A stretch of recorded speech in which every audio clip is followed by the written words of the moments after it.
We'll have to find out. It's always a possibility. We got to get onto the Rift and see it. There are tools in the kit. Perhaps the trust in Clayx or Lazar to get the job done on some damage dealers. Perhaps Shiramine can outplay Hanabi. If they can find an edge and find their first victory, that would send a message to the rest of the league that SEM9 are a lot stronger than they may have appeared on paper. We'll find out as we get onto Summoner's Rift here. So no shenanigans as a fan out. Yeah, they're just pretty standard. I do expect PSG to have the advantage in their mid and top lane earlier on.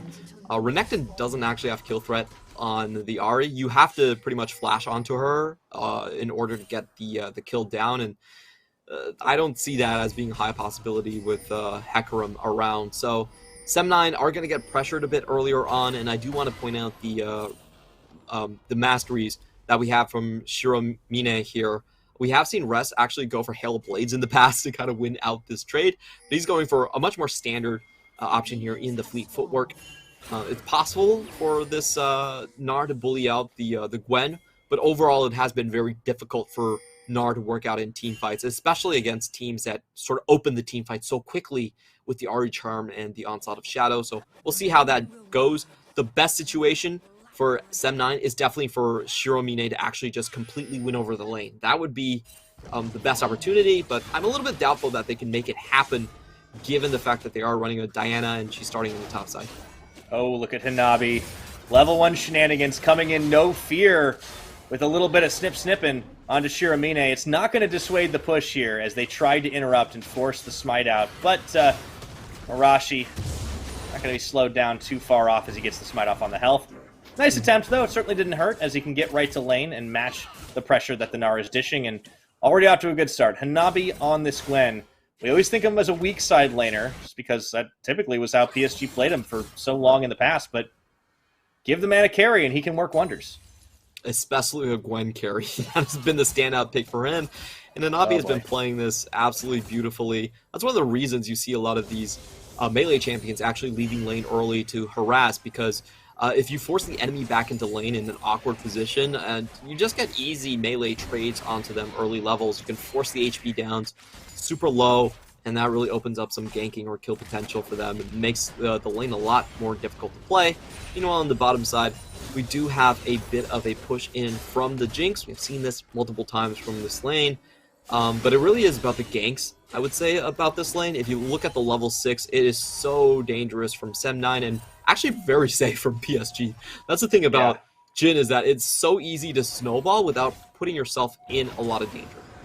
A very long range. Ooh, they're going to get the ward down, spying Juhan on the blue, so they know that's happening. Yeah, talk about defensive summoners, man. Unified, of course, on that exhaust to try and prevent the dive-in from the likes of Arashi. I mean, he's a confident man, and he can certainly afford to make this play. Obviously, that could be a little trouble for him if it turns into more of a 2v2 situation here, but Clayx and Philia, I think they might have a little bit of a challenge trying to close that gap, because that's just something Unified's so good at, is positioning himself. Yeah, I don't think PSG are going to get caught out onto this bot side, but so far so good for SEM9. Getting the early scuttle there, and also just dipping into the jungle to make sure this Hecarim isn't going to get much done early. So I think they're holding their own. The only kind of blemish there is onto the top side. A little bit of light trading going on across the lanes. Nothing too significant. I do want to mention this mid lane trade, and this is the reason why it's actually Ahri is one of the few mages that has a good time against a lot of these bruisers, is she has an instant hard stun crowd control that is very difficult to avoid if you're someone like a Renekton. That's not really true for Victors or Oriannas, but it definitely is the case for Ahri, and that makes her actually quite formidable. I love playing Renekton myself in the mid lane, but the Ahri matchup can be kind of tough. The only thing you can really do is just try to push in, and PSG are going to use that to full advantage. Arashi waves the white flag as the Gromps contested. Lazar and Shiramine looking to actually close this, but the game senses are tingling, and Juhan and Bei are going to move their way to safety. You talked about how Bei, as a player, definitely a little bit more risk-averse. I do think he is more likely to back out, give himself the escape hatch, and Juhan as well if he can manage it. And as a result, that's one of the reasons I think his scoreline, his KDA, has actually looked pretty darn good over the course of the last couple of weeks. Admittedly, he has been playing against some of the weaker teams in the league, but he's been able to stay alive a lot more often than your average mid laner, and that certainly counts for something.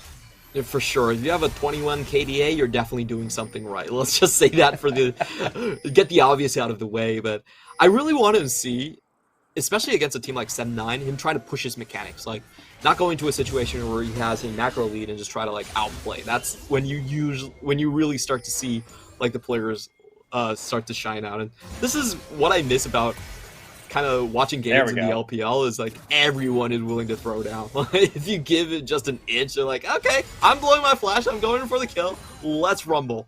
It's a fun league to watch, and the best part is it's always been that way, right? Like, it doesn't matter what season, what meta, what year, like, teams will always take the coin flip, or at least enough of them will. Yeah, that's what you need to have for, I think even just for a good talent pool, to be honest. You need to have, like, young players able to showcase themselves. Don't think SheroMine really wants to take this one, actually. No, he doesn't. Up, huh? When Meganar's going the other direction, that's a feels bad, man. Hanabi does take a little bit of punishment off the back, but that needlework is going to force Shiro out of lane, and, well, this is Hanabi's lane. Shiro's just living in it. Yeah, I was very surprised that the Gnar actually walked up into a level 6 Gwen like that. He does get the summoner, but this laning situation is very awkward, as he does have the wave shoving out there, and is at a large CS deficit. Yeah, it feels a little bad. So far, CS leads do continue across the map, with the exception of down bottom, where Clayx is keeping even with Unified. And board coverage, definitely want to keep an eye on how that's all going, as SEM9 trying to keep it clear. This does open up an opportunity for the Mountain Dragon to be started by Juhan. And it does feel like, for PSG, they are taking, once again, the slow and steady approach. No need to try and open up, make the big plays. I would like to see a little bit more styling plays, but, you know, outside of top lane and Hanabi having a little bit of fun, I don't know if we're going to get it early on in this game.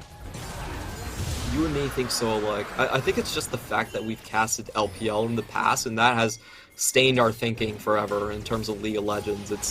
If there's no blood happening at 7 minutes, like, what are you guys That's my first pro doing? league, man. Yeah, it never goes away. That was back in 2014 when I was doing the LPL, Clement. So it definitely never fades. I started 4 years after you, followed your footsteps in 2018, so there we go. I definitely know where you're coming from in this one. It seems that the game is getting to the point where I feel like PSG should be fairly comfortable in trying to go for a Herald play. Their top lane is relatively far ahead, and they do have the double boots there as well, which does signal a chance for sort of just out-roaming, getting into positioning first, and try to find a snipe with that charm. And that's kind of the big question. Can Bay actually find those charms? I don't think we really saw a charm until much later into the game, earlier today. So this is Bay's chance to kind of redeem himself.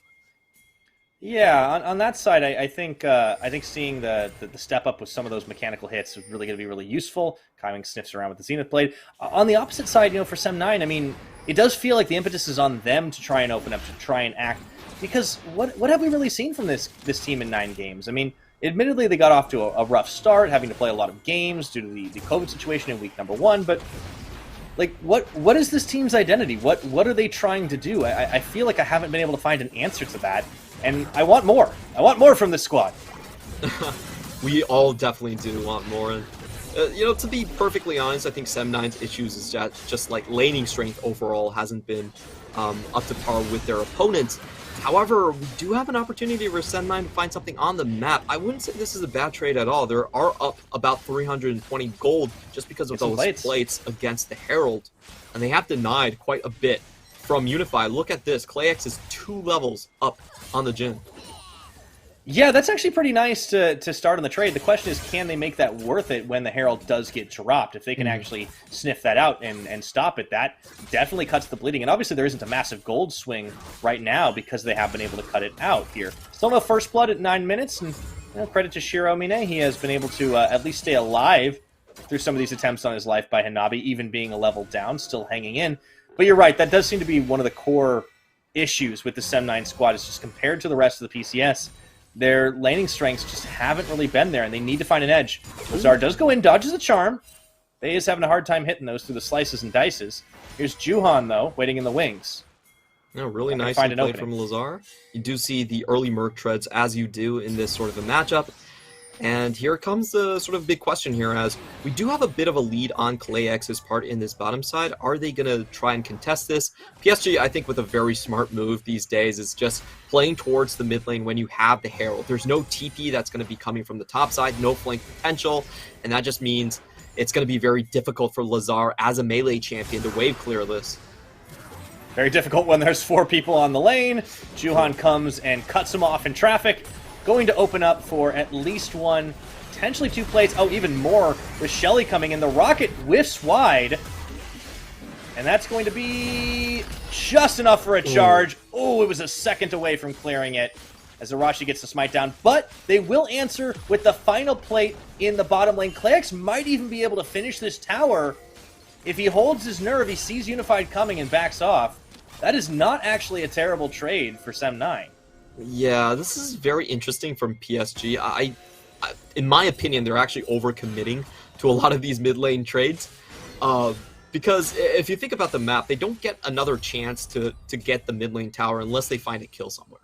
So in terms of that trade, they essentially what they did was they traded 4 plates for the Herald charge.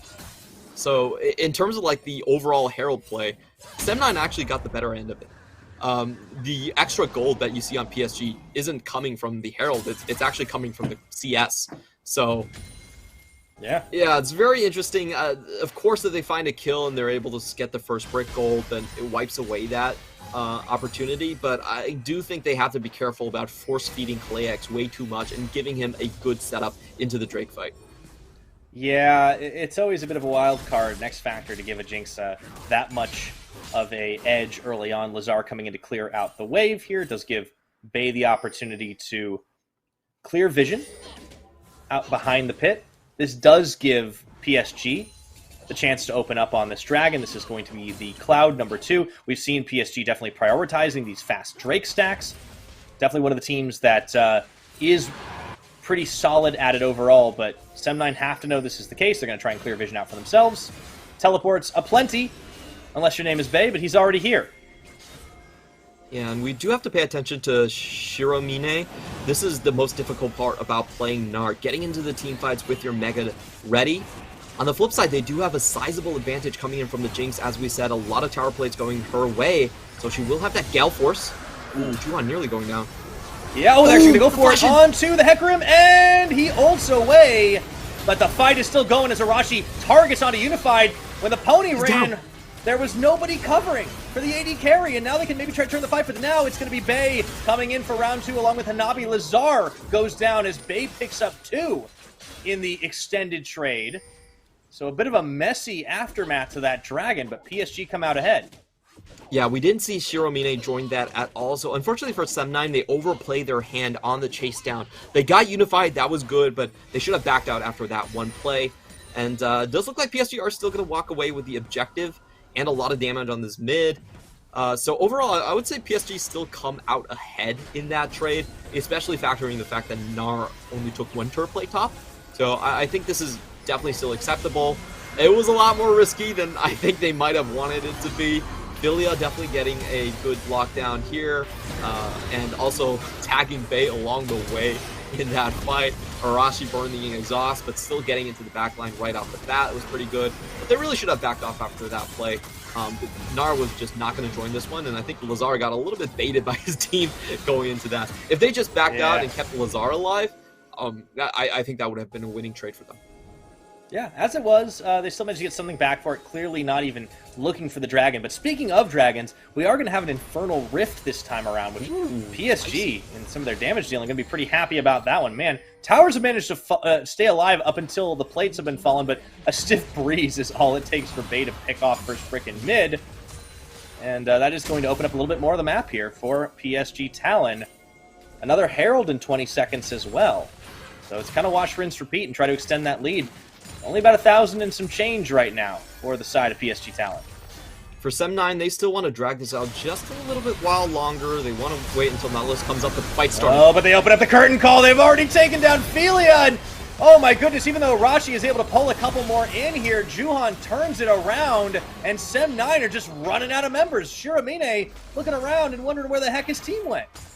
Absolutely beautiful stuff from PSG. They know they have the double stasis. They go right in, and unfortunately, Fila doesn't even get his ultimate to go off. I was talking about SEM9. You know, they want to hold off for a couple more seconds. So maybe PSG were somehow aware of that timing. I doubt it personally, but you know, you never know. These pro players, they can't surprise you with a lot of these timers, and they find a perfect engage. They soak up all of the skill damage coming in, just dodge it out completely with the stasis is going back and forward, and unfortunately there just wasn't enough damage here for the side of SEM9. And this is something that we have seen again and again from PSG. Sure, they might lose a lot of these early skirmishes, but when it comes to major objectives, they are always in position first, and they always know the benefit of just, you know, chunking out an enemy member to allow them an uncontested fight. Yeah, I think target selection, in addition to just like knowing when and where to choose those fights, is a massive strength of PSG. They just always seem to make the correct play on the map against their competition, and, well, see if they can do it again. As the fight in the top lane shifted down to the bottom, Shiramine realizes it might be a little troubling to try and go 1v3, has to flash away from the solar flare. He does, but it costs him quite a decent bit. Let's see if the turn goes through here as Arashi looks for Kaiwing and Unified. Unified's already back out to safety, but Kaiwing may not be so lucky. Filia does get the dredge line on, but it's going to be dodged away. Meanwhile, Playax holding firm against Juhan, who is going to be able to gallop away. And man, there's no dragon, but you'd not know that looking at this fight here. Filia caught Meanwhile, Playax in the back. Bay goes for it deep on the Spirit Rush, and the rest of SEM9 are going to collapse in the Harrowed Mist, and Shiramine now no Narbar to speak of. Double kill coming through as Juhan helps secure it, and PSG 10 kills on the board this game to the 1 that SEM9 have clawed back. Oh, that was such a shame, because SEM9 definitely had a chance to win that. I think Shiramine did a great job. He dodged out on the needlework, dodged out on Leona skills, dodged out on the captivating audience as well. So it was a great start. They really saw the surround coming. They knew where the members were. But unfortunately, I think they over-chased onto Kaiwing. He's the tankiest member on the team. He procs his Aftershock and then just stands on the ramp. And that just puts SEM9 in such an awkward positioning. As you see Clayax and his pathing, he had a close encounter with a very angry pony, and that did not go well for his HP bar. So unfortunately for SEM9, they outplay the first part, but the second part, they just fell into such a massive deficit. Bay sees blood in the water, flashes in to make sure that he can get that before himself is stunned up. Really smart play. I love that flash to start things off. And after that, frankly, PSG are just in cleanup mode. Yeah, not a lot you can do when your primary damage dealer's gone down, the rest of your team scattered to the winds. This does mean that PSG still on track. Whoa!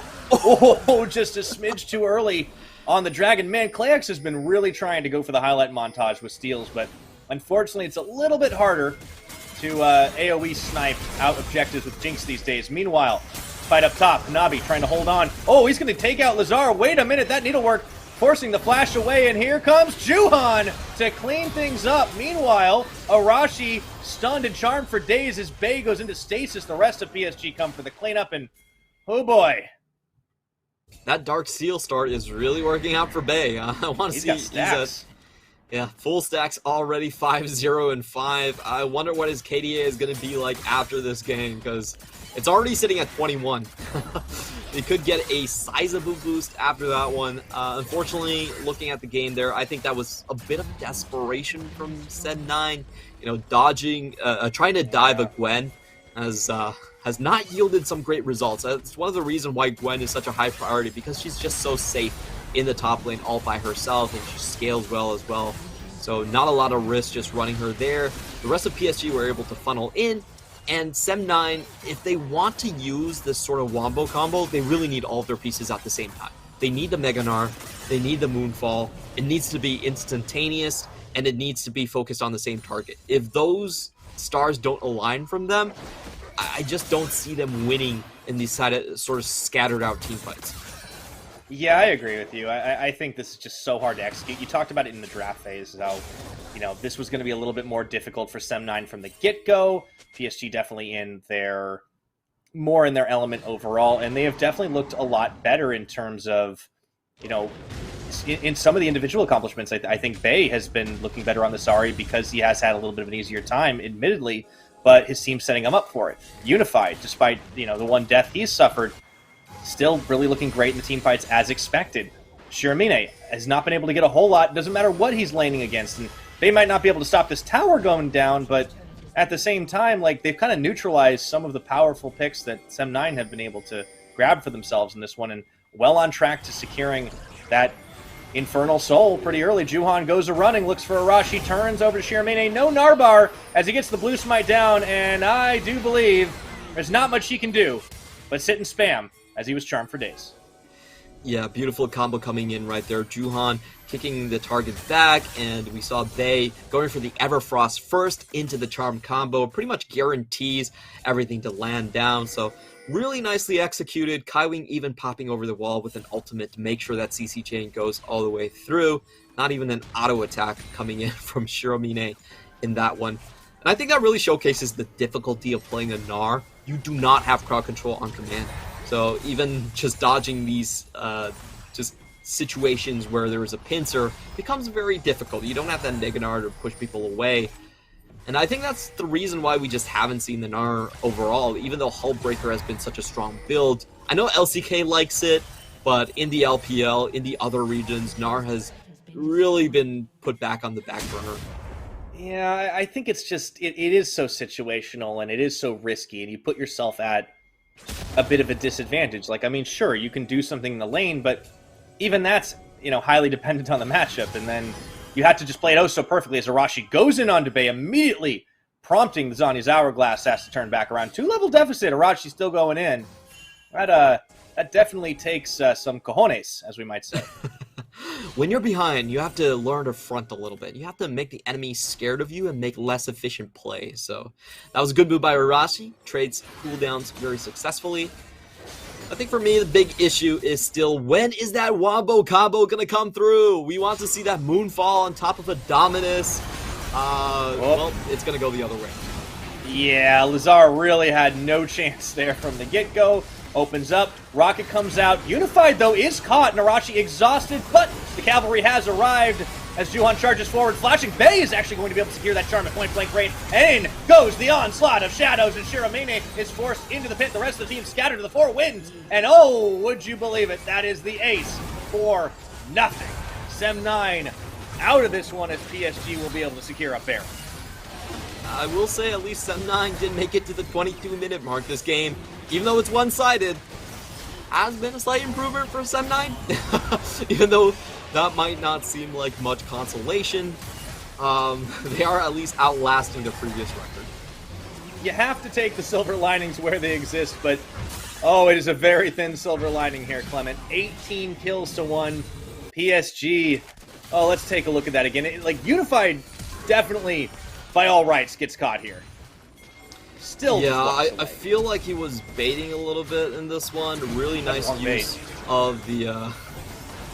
He did bait towards the top side there, and just look at all of the research that would suck in on the minimap. You can also see just when having a terrific angle of attack here, gets right onto Clayx, forces everything away from him, cleanse, Gale Force, and still chases down for the kill. So, to me, that was... I don't even think Unified... wasn't calculating that. I felt like that was kind of part of his calculation, especially when you're running Exhaust and Flash and Gale Force. You definitely expect to kind of run into those situations. And credit where it's due, I feel like Unified has always been great at just walking around with Jhin, using that movement speed to his advantage. You're not wrong, and he also is, in fairness, a hard man to read, right? Unified is, he's got the best poker face in League of Legends, I'm convinced. Oh, he doesn't talk at all. Yeah, even better than Ryu. Yeah, that's the thing about Unified. I think it is a detriment in big games, but Kaiwing is kind of his translator. Whatever works, right? Oh, now we play protect the cannon creep. My favorite part of the Baron push. Meanwhile, Hanabi on the top lane. Hanabi's getting to have a fun game of League of Legends. I think he had to play tank duty last time around. He had to play weak side. I feel like there's a deal here. Curtain call opened up. Oh, Lazar taken out of this one before it even begins. And through the backline, where the heck did Juhan even come from as the rest of SEM9 are going collapsed That is going to be the ace, and that is going to be the game. Just under 25 minutes, PSG flexing their muscles as they will go 2-0 on the day. It's going to be a super week for them, making up for lost time, but they are off to a flying start here in week 4.